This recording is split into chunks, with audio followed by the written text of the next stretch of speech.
Morning student, आज हम पढ़े कक्षा 5। ये सब्जेक्ट है ईवीएस। लेसन है हमारा रिश्तों की समझ। इस लेसन में हम पढ़ेंगे रिश्तों की समझ के बारे में। रिश्तों के बारे में हमें जानकारी मिलेगी। इसमें हमारा टॉपिक है संयुक्त परिवार और एकल परिवार। संयुक्त परिवार किसे कहते हैं और एकल परिवार किसे कहते हैं और कैसे एकल परिवार बनते हैं, संयुक्त परिवार से एकल परिवार कैसे बनते हैं, ये हमें बताया है। इस बताने के लिए संयुक्त परिवार और एकल परिवार में अंतर बताने के लिए बुक में एक बहुत अच्छी स्टोरी दी हुई है, तो मैं आपको वो स्टोरी बताती हूँ। वो स्टोरी कुछ इस प्रकार है। सलमा और संजना नाम की दो बहुत अच्छी सहेलियाँ थीं जो एक ही स्कूल में और एक ही क्लास में पढ़ती थी। एक दिन क्या हुआ कि संजना बहुत उदास थी, तो सलमा ने उससे पूछा कि क्या हुआ संजना, तुम इतनी उदास क्यों हो। संजना ने कहा कि मेरी मम्मी की तबीयत ख़राब है। तो सलमा ने कहा कि कोई बात नहीं, तुम टेंशन मत लो, हम मध्यांतर में बात करेंगे। अब मध्यांतर किसे कहते हैं? हाफ़ टाइम को कहते हैं, जिसे हम आधी छुट्टी कह देते हैं। स्कूल टाइम के बीच का समय उसे कहते हैं मध्यांतर। तो उसने कहा कि हम मध्यांतर में बात करते हैं। तो संजना ने कहा ठीक है। जैसे ही हाफ़ टाइम हुआ और संजना ने और सलमा दोनों बैठे। सलमा ने उससे कहा संजना को कि क्या हुआ संजना, आंटी को क्या हुआ। संजना ने कहा कि मेरी मम्मी की तबीयत ख़राब है, उन्हें बुखार है। सलमा कि डॉक्टर को दिखाया, क्या कहा डॉक्टर ने। संजना ने कहा कि डॉक्टर ने कहा कि वो कुछ दिन रेस्ट करेंगी तो वो ठीक हो जाएंगी। तो सलमा ने कहा तो ठीक है, टेंशन की क्या बात है, वो रेस्ट करेंगी, दवाई लेंगी टाइम से तो ठीक हो ही जाएंगी। और तो संजना ने कहा हाँ, मेरी दादी है, ताई जी है, चाची है, जो कि मेरी मम्मी का बहुत अच्छे से ख्याल रख रही हैं, उम्मीद है कि वो बहुत जल्दी ठीक हो जाएंगी। तो सलमा ने कहा कि ये तो बहुत अच्छी बात है कि तुम्हारी फैमिली में तो इतने मेंबर हैं जो कि तुम्हारी मम्मी का ख्याल रखेंगे अच्छी तरह से, तो वो अच्छे से ठीक हो ही जाएंगी। अब तुम मेरी फैमिली में ही देखो, तुम्हारी फैमिली में मम्मी हैं, पापा है, चाचा हैं, चाची हैं, ताया जी हैं, ताई जी हैं, बुआ हैं, दादा दादी हैं, सब बच्चे भी हैं, आप सब लोग मिलजुल कर रहते हो। तो संजना ने कहा हाँ बिल्कुल, हम सब लोग मिलजुल कर रहते हैं और आवश्यकता पड़ने पर एक दूसरे की सहायता भी करते हैं, हेल्प भी करते हैं। तो सलमा ने कहा हाँ, लेकिन हमारी फैमिली में तो ऐसा कुछ भी नहीं है, मम्मी पापा मैं और भाई हम 4 जन ही हैं। जैसे भी कभी ऐसी कंडीशन आ जाती है तो हम चारों को मिलकर ही उसे हैंडल करना पड़ता है, उस कंडीशन को से हमें बाहर निकलना पड़ता है, चाहे किसी की तबीयत ख़राब हो या कुछ भी हो, तो हमें चारों को मिलकर ही करना पड़ता है। तुम्हारी तो बहुत बड़ी फैमिली है। तो इसमें 2 परिवार दिखाए गए हैं, एक है संजना का परिवार और दूसरा है सलमा का परिवार। तो सलमा का परिवार क्या हुआ, जिसमें कि मम्मी पापा भाई और बहन है, वो है सलमा का परिवार। तो उस परिवार को क्या कहेंगे, उस परिवार को हम एकल परिवार कहेंगे। और जिस परिवार में माता पिता दादा दादी चाचा चाची बुआ और सभी बच्चे एक साथ रहते हैं, उसे क्या कहते हैं, संयुक्त परिवार कहते हैं।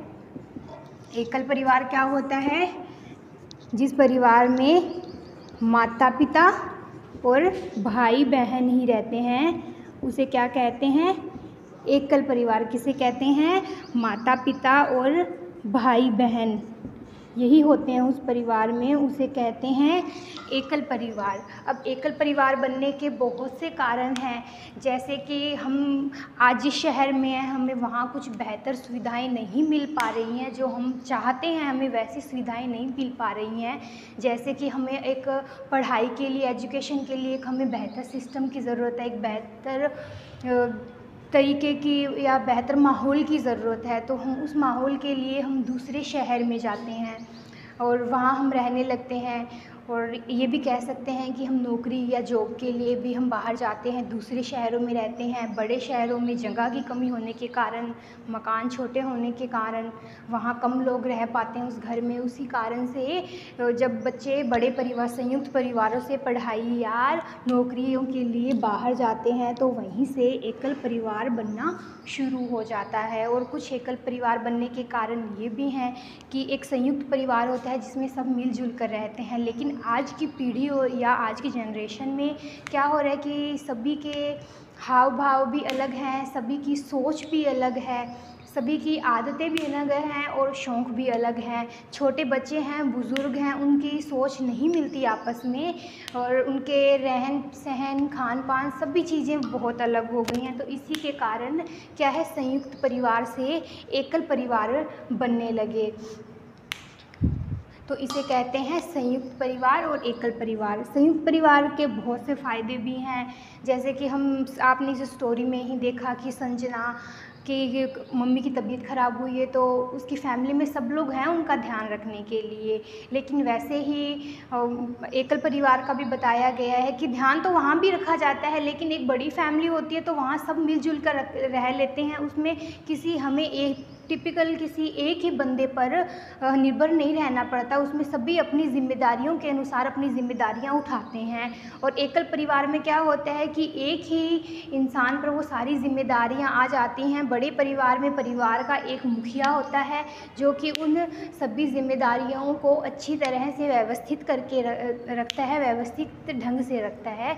तो ये हुआ संयुक्त परिवार और एकल परिवार। अब संयुक्त परिवार में बहुत से बड़े रिश्ते होते हैं, जैसे कि संजना एक फंक्शन में जाती है तो वहाँ उसे मौसी जी, ताया जी वो भी उन्हें मिलते हैं, वो पूछती हैं उनसे।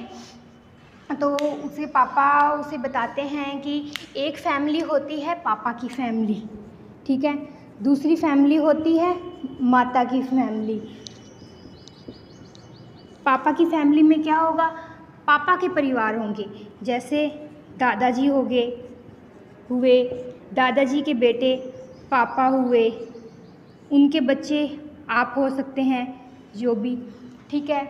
अब हुए माता की फैमिली में आप जैसे बोल सकते हो कि नानी है, नानी की बेटी आपकी मम्मा हुई और आपकी मम्मा की बेटी हुए आप सवे हुए। तो वैसे ही दो परिवार होते हैं। अभी नानी का बेटा हो गया, वो हुए मामा, फिर उनकी बेटी हुई, वो हुई मौसी। दादा के दूसरे बेटे हुए, वो हुए चाचा। अब दादा की बेटी हुई बुआ, ठीक है। इस प्रकार फैमिली बनती है। चाचा की शादी हुई, फिर एक रिश्ता नया बना, चाची हुई, बुआ की शादी, फिर एक नया रिश्ता बना, वो हुए फूफा जी। इसी प्रकार नानी की फैमिली में हो जाता है। मामा की शादी हुई, नया रिश्ता बना, मामी जी। मौसी की शादी हुई, नया रिश्ता बना,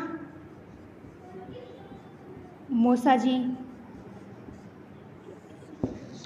इसी प्रकार बहुत से रिश्ते होते हैं जो हमारे आसपास होते हैं, जो संयुक्त परिवारों में हम ज़्यादा उस चीज़ को महसूस कर सकते हैं। एकल परिवार में भी होता है, लेकिन हम उस एकल परिवार में उस चीज़ को ज़्यादा महसूस नहीं कर सकते। उस चीज़ को वो संयुक्त परिवार में वो चीज़ें ज़्यादा खुलकर सामने आती हैं। अब इसमें दूसरा टॉपिक होता है हमारा, क्या कहते हैं उसे, गोद लेना। गोद लेना क्या होता है, जब हम किसी बच्ची को जिसके माता पिता नहीं होते उसे हम गोद लेते हैं। इन्हें किसी सरकारी संस्थाओं से, आश्रमों से हम उन्हें गोद लेते हैं। जिन बच्चों के माता पिता नहीं होते उन्हें हम गोद ले लेते हैं और अपने घर लेकर आते हैं। हम उन्हें एक नया नाम देते हैं, एक नई ज़िंदगी देते हैं, उसे कहते हैं गोद लेना। जैसे कि इसमें भी एक स्टोरी बताई गई है कि एक लड़का होता है, वो अपने पापा से बोलता है कि लड़के के जो पापा होते हैं वो एक बच्ची को गोद लेकर आते हैं। तो वो लड़का क्या करता है कि उसे स्कूल लेकर जाता है। तो उसका दोस्त होता है मोहन उसे बोलता है कि ये कौन है, तो वो उसे बोलता है कि ये मेरी बहन है। तो मोहन उसे कहता है कि इसे तुम पहले कभी तो नहीं देखा। तो वो कहता है कि इसे मेरे पापा अभी अभी लेकर आए हैं और यह हमारे साथ ही रहती है। वो हमारे साथ खेलती भी है, घूमती भी है और वो शरारत भी करती है और मुझे बहुत परेशान करती है। पापा कहते हैं कि हमने इसे गोद लिया है, तो इसे कहते हैं गोद लेना। जब हम किसी सरकारी संस्था या आश्रम से उस बच्चे को गोद लेते हैं जिसके माता पिता नहीं होते, हम उसे अपना एक नाम देते हैं, उसका एक नया जीवन देते हैं और उन्हें नए रिश्ते उनके साथ एक नया रिश्ता बनाते हैं, तो उसे कहते हैं गोद लेना।